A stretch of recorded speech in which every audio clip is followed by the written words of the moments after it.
بسم الله الرحمن الرحيم وإنك لعلى خلق عظيم وقال رسول الله صلى الله عليه وسلم إنما بعثت لأتمم مكارم الأخلاق জামিয়া ইসলামিয়া আব্দুল্লাহ মাদ্রাসা কর্তৃক আয়োজিত আজকের অনুষ্ঠানের সম্মানিত সভাপতি ও বিচারক মণ্ডলী সুদক্ষ পরিচালক ও আমার সামনে উপবিষ্ট সবুজ বাংলার দূর দূরান্ত থেকে আগত এক ঝাঁক এলেম পিপাসী ছাত্র কাফেলা সকলকে জানাই অন্তরে অন্তরস্থল থেকে শুভেচ্ছা অভিনন্দন।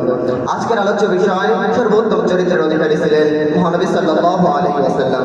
এই সম্পর্কে সংক্ষিপ্ত পরিসরে সামান্য কিছু আলোকপাত করার প্রয়াস চালাবো ইনশাআল্লাহ।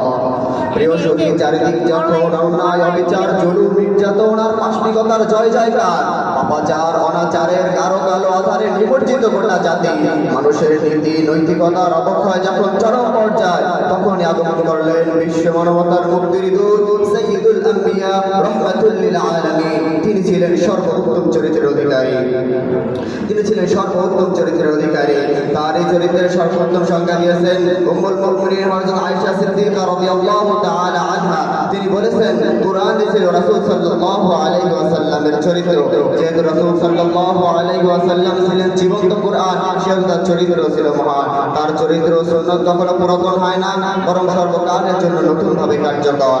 রাসূল সাল্লাল্লাহু আলাইহি ওয়াসাল্লাম